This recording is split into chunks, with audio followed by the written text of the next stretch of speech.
The rise and fall of the Mexican kingpin and most wanted drug lord in the world. His name is Nemesio Ruben Oseguera Cervantes, famously known as El-Mencho, was born on the 17th of July, 1966. His first name was cited as Ruben and/or Nemesio. He had other aliases, including Nemesio, Ruben Oseguera Cervantes, Lorenzo Mendoza, and Nemesio Oseguera Ramos. Some sources state that his birth given name was Ruben, but that he changed it to Nemesio in memory of his godfather. He was widely known by his alias as El-Mencho, a nickname that derives from Nemesio. Another nickname was the Lord of the Roosters, said to be derived from his love for cockfighting. El-Mencho grew up in a poor family that cultivated avocados. He had 5 brothers, named Juan, Miguel, Antonio, Maureen, and Abraham. He dropped out of primary school in 5th grade to work in the fields. At the age of 14, he started guarding marijuana plantations. A few years later, he decided he wanted a better life for himself and immigrated illegally to the U.S. state of California in the 1980s. To conceal his identity in the U.S., he used different names and combinations, such as Ruben Avila, Jose Lopez Prieto, Miguel Velarde, Carlos Hernandez Mendoza, and Roberto Salgado, among others. In 1986, he lived in the San Francisco Bay Area. He was arrested by the San Francisco police at the age of 19 for stealing property and carrying a loaded gun. 2 months after his arrest, his first child was born. According to border entry records, El-Mencho crossed the U.S. Mexico border several times during the late 1980s, under other aliases, the DEA and Mexican. Investigators believe that it was during this time that he became involved in methamphetamine production and trade in Redwood City alongside his brother-in-law Abigail Gonzalez Valencia, alias El Quinny. In 1989, El-Mencho was arrested again in San Francisco for selling narcotics. He was deported to Mexico several months later but re-entered the U.S. and resettled in San Francisco. In September 1992, he was arrested again, this time on federal drug charges in Sacramento, California.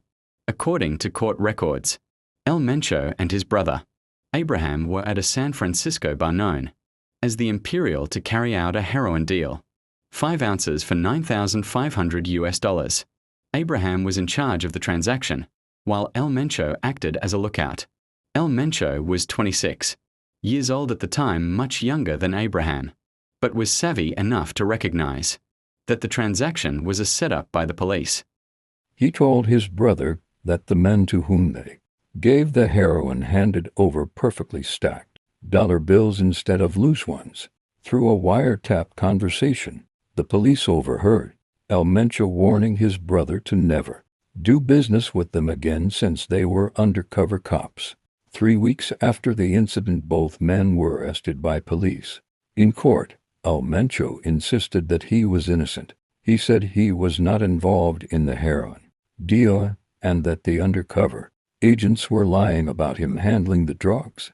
The prosecution insisted that both siblings were working together. El-Mencho was left with few options. If he pleaded not guilty, his brother Abraham, who already had felony drug sentences on his record, would probably face life in prison. His defense understood that if he decided on a jury trial, he would likely be convicted. He decided to plead guilty and protect his brother from life imprisonment. He was sentenced to 5 years and imprisoned at the Big Spring Correctional Center in Texas, which houses a large population of undocumented immigrants. After 3 years, he was released from prison on parole and deported to Mexico at the age of 30. In Mexico, he joined the local police forces of Cabo Corrientes and Temaplin in the state of Jalisco. After some time, he left the police and joined organized crime as a full-time member of the Milenio cartel. To strengthen his relationship with the Milenio cartel, El-Mencho married one of the clan leader's sisters, Rosalinda Gonzalez Valencia. It was in this criminal group that El-Mencho would become a leading figure in organized crime. Imaging been a cop in your country, and later on you decided to join the Moleño cartel.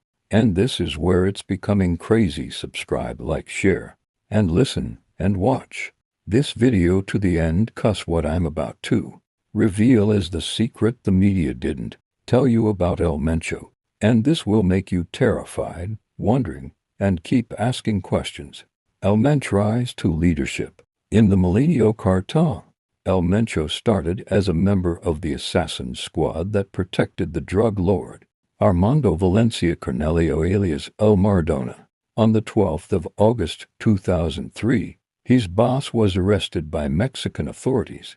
Around the same time, a rival criminal group known as Los Zetas, with the backing of the Gulf Cartel, carried out an armed offensive against the Moleño cartel in Michoacan. The attack forced the Valencia family to exile in Jalisco. El-Mencho relocated in the state capital, Guadalajara, with his father-in-law, José Luis González Valencia alias El Queenie, and Roman Caballero Valencia. In Jalisco, El-Mencho and the Moleño cartel formed an alliance with the Sinaloa cartel subgroup headed by Ignacio Nacho Coronel, a high-ranking drug lord and ally of Joaquin El Chapo Guzman. Under Coronel, El-Mencho and his group managed the Sinaloa cartel's drug operations, finances, and murder activities in the states of Colima and Jalisco. On the 28th of October 2009, the Moleño cartel's top leader, Scar Orlando Nava Valencia alias El Lobo, was arrested. On the 6th of May 2010, his brother Juan Carlos alias El Tigre was arrested too. 2 months later, Coronel was killed in a shootout with the Mexican army. Following their downfalls, the Moleño cartel began to rupture, and El-Mencho tried to take over its leadership structure. One sect within the Moleño cartel wanted to appoint as the leader of the group Elpidio Moyaro Ramirez alias El Pilo, who worked closely with Scar Orlando and Juan Carlos before their arrests. Eric Valencia Salazar, one of the clan members, wanted El-Mencho to take command. El-Mencho then asked the other Moleño bloc to hand over Gerardo Mendoza alias Tecano and or Coqui for killing a group of men that reported to him in Ticoman, Colima. The other division refused El-Mencho's request, prompting an internal war. The Moleño cartel split into two.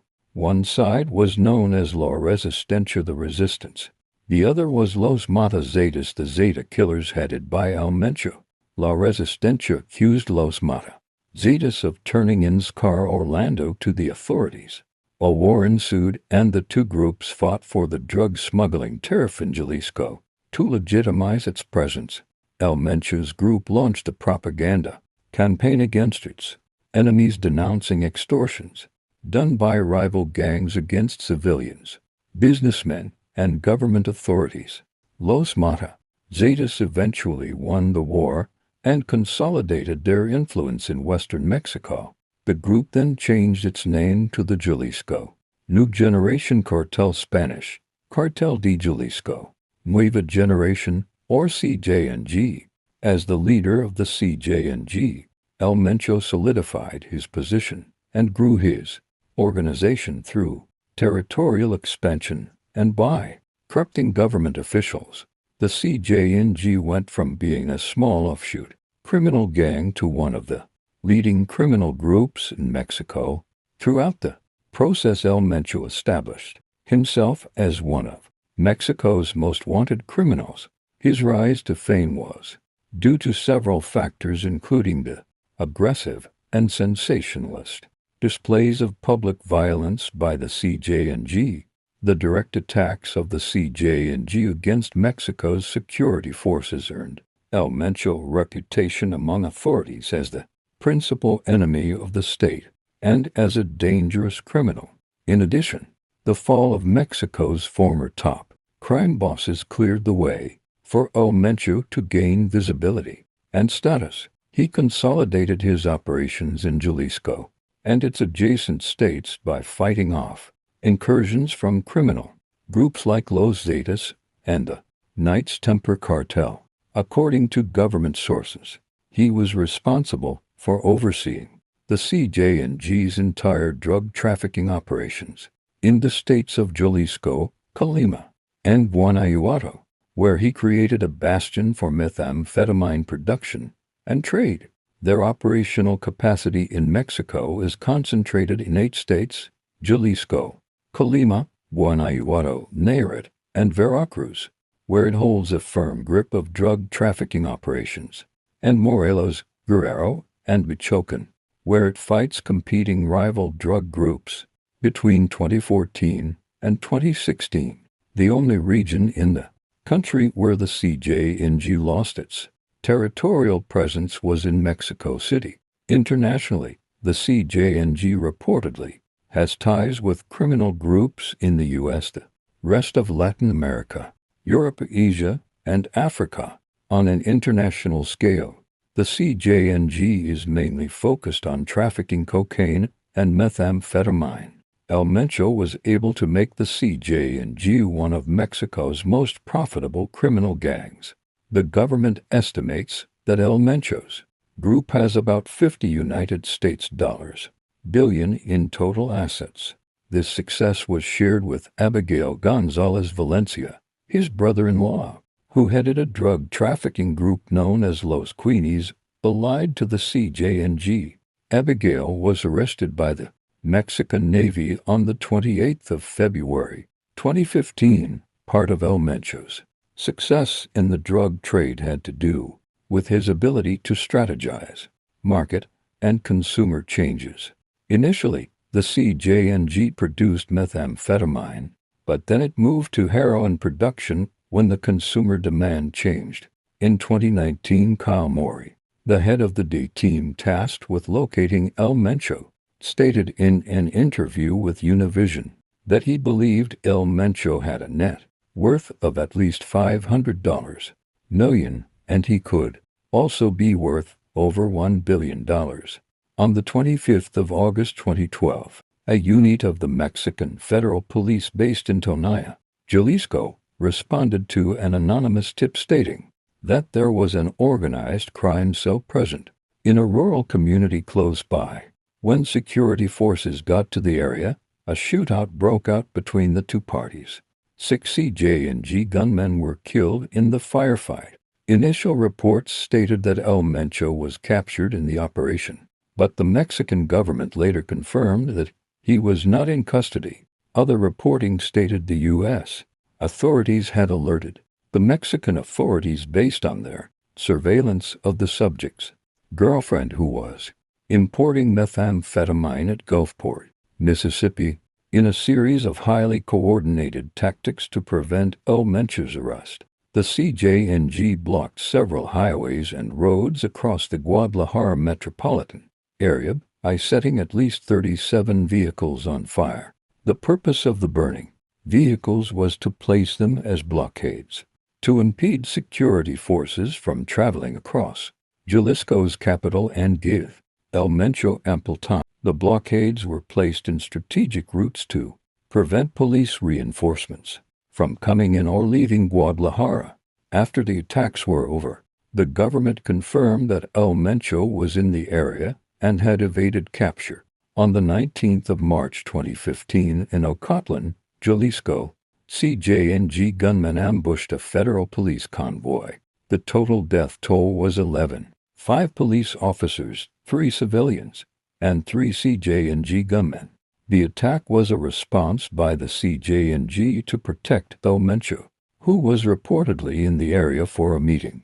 On the 23rd of March, Heriberto Acevedo Cardenas, alias El Gringo, and Alguero, one of El-Mencho's close associates, was killed in a shootout with the federal police in Zacoalco de Torres, Jalisco. 3 other CJ&G suspects were killed. According to government sources, Acevedo Cardenas directed CJ&G cells in Zacoalco, Tlajomoco, Coquila, Tapalpa, and Atemajac de Brizuela, Jalisco. In response to Cardenas' death, El-Mencho commanded the CJ&G to carry out attacks against the Mexican Federal Police. On the 30th of March, CJNG gunmen in Zapopan, Jalisco, ambushed a convoy containing Alejandro Solorio Arquiga, Jalisco's security commissioner. No one was killed in the fire exchange. On the 6th of April, CJNG gunmen blocked a road in San Sebastian del Oeste, Jalisco, with a burning vehicle and opened fire at a convoy of the Jalisco State Police, killing 15 policemen and wounding 5 more. The incident was the deadliest single attack on the Mexico's police force since 2010. That same day, Miguel Angel Cacheto Vargas, the police chief of Zacoalco de Torres, was killed by CJNG hitmen. A month later, on the 1st of May 2015, the Mexican government launched Operation Jalisco, a military-led campaign that was intended to combat organized crime groups in Jalisco and capture their respective leaders. The announcement came after a series of violent attacks from the CJNG in previous weeks. The day the operation was inaugurated, intelligence reports stated that El-Mencho was in Tonaya, which prompted an offensive to apprehend him. As security forces moved to the area where El-Mencho was allegedly hiding, a gunfight broke out between law enforcement officials and gunmen from the CJNG. In the small town of Villa Purification, Jalisco, El-Mencho's men shot down a Mexican Army helicopter with a rocket-propelled grenade launcher, killing 9 soldiers. The battle extended throughout several municipalities in Jalisco. El-Mencho's men blockaded several roads across the Guadalajara area to slow down the mobilization of law enforcement and facilitate their leaders' escape. The CJNG set 39 buses, 11 banks, and 16 gas stations on fire. The attack spread through 20 different towns and in 3 neighboring states. According to the Mexican government, El-Mencho was believed to be hiding in the state of Jalisco, the CJNG's stronghold.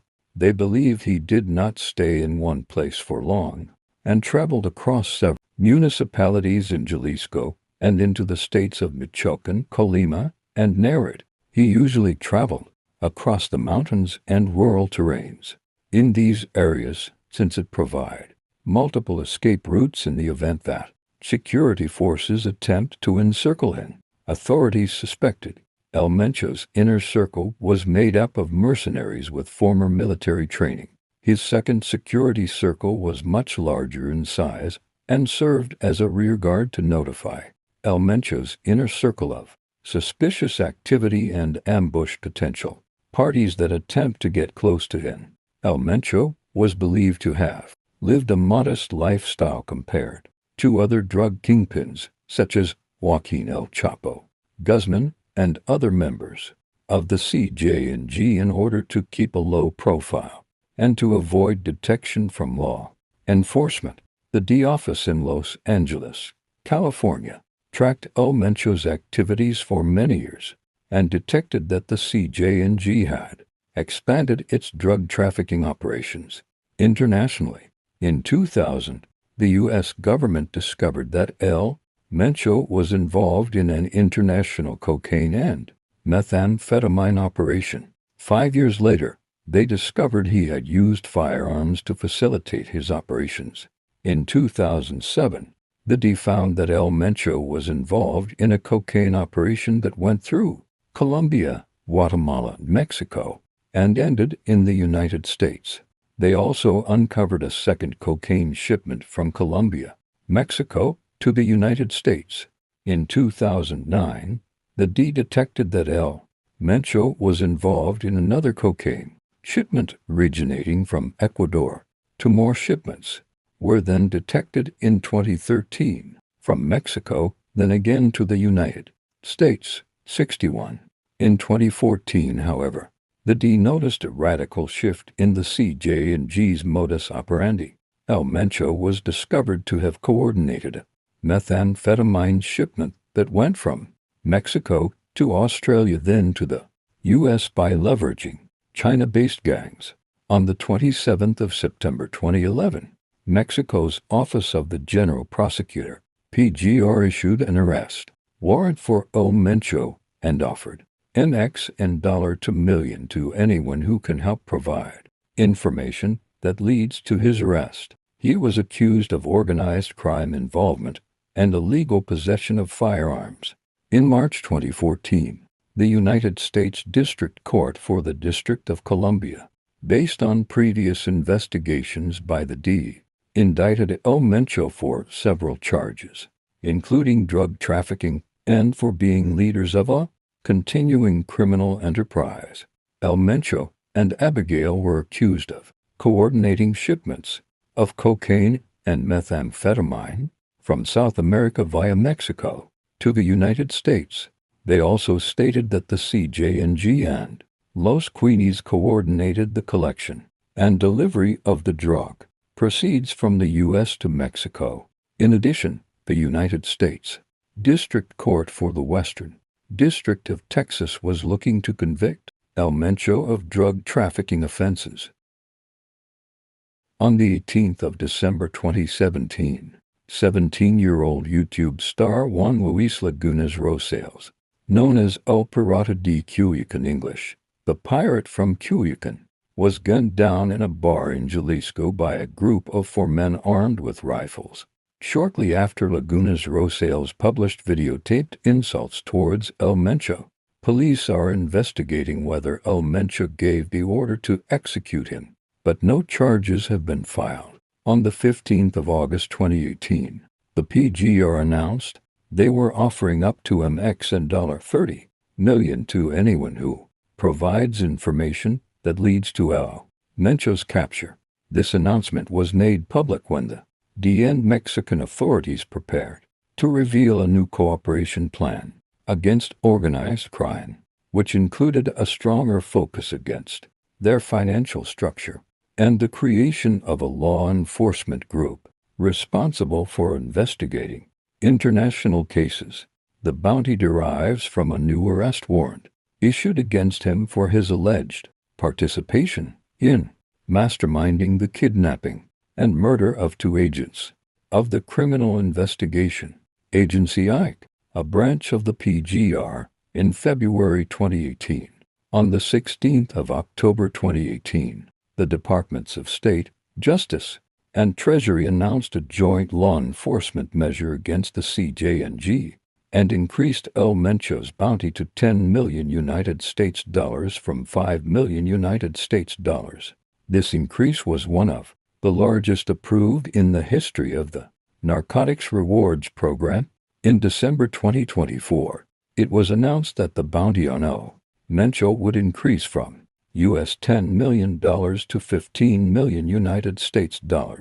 On the 8th of April 2015, the United States Department of the Treasury's Office of Foreign Assets Control (FAC) sanctioned El-Mencho under the Foreign Narcotics Kingpin Designation Act, Kingpin Act, for his involvement in international drug smuggling operations. The sanction was a joint investigation conducted by the Treasury and the D office in Los Angeles as part of a larger effort with their Mexican counterparts to sanction drug trafficking groups in Mexico. The sanction extended to the CJ&G, his brother-in-law Abigail Gonzalez Valencia, and Los Queenies. As part of the sanction, all the U.S.-based assets and/or assets in control of U.S. individuals. On behalf of El-Mencho, Gonzalez Valencia, the CJ&G, and Los Queenies were frozen in the United States. In addition, the act prohibited U.S. citizens from engaging in business activities with them. On the 17th of September 2015, the OFAC sanctioned 5 businesses in Jalisco for financially supporting the CJ&G and El-Mencho's operations. This sanction was the result of another investigation done by the Treasury and the D office in Los Angeles. As before, all of the U.S.-based assets of these businesses were frozen, and U.S. citizens were prohibited from doing business with them. The businesses were a sushi restaurant in Puerto Vallarta and Guadalajara, a tequila company in Guadalajara, a rental cabin business in Tapalpa, and an advertising firm and agricultural company, both in Guadalajara. According to the report, the diversity of these businesses showed that CJNG was successful at penetrating the economy. On the 27th of October 2016, the OFAC sanctioned 9 more individuals for providing material and financial assistance to El-Mencho and Gonzalez Valencia and their respective groups, the CJNG and Los Queenies. This sanction was also the result of another investigation done by the Treasury and the D office in Los Angeles. This sanction was an attempt by the U.S. government to disrupt the inner circle of complicit family members within the CJNG and Los Queenies and affect their finances in Mexico's domestic economy. The individuals sanctioned were El-Mencho's brother Antonio, his son-in-law Julio Alberto Castillo Rodriguez, 5 of Gonzalez Valencia's siblings, Onofo, Edgar Eden, Elvis Marissa Ivette, and Noemi, businessman Fabian Felipe Vera Lopez, and attorney Maria Teresa Quintana Navarro. All their U.S.-based assets were frozen, and once again U.S. citizens were prohibited from doing business with them. During the second presidency of Donald Trump, El-Mencho was sanctioned and formally classified as a specially designated global terrorist SDG in response to the severity of his activities related to the fentanyl crisis and extreme violence in Mexico. This action follows the recent designation of the CJNG as a foreign terrorist organization FTO and SDG.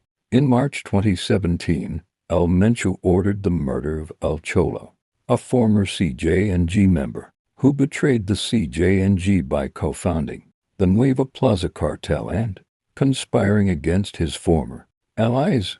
82. El Cholo was marked for death by El-Mencho after he murdered a CJNG financial operator nicknamed El Colombiano, but the assassination attempt was a failure. El Cholo afterwards retaliated by co-founding a new cartel called the Nueva Plaza Cartel. 82. CJNG co-founder Eric Valencia Salazar also split with El-Mencho and became a high-ranking leader in the Nueva Plaza Cartel. They also have formed a rivalry with El-Mencho and the CJNG as well.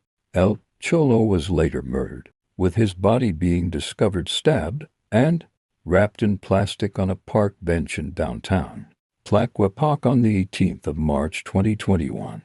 In 2020, it was reported that El-Mencho suffered from kidney disease and had built a hospital in the village of El Alchihuatl to help treat it.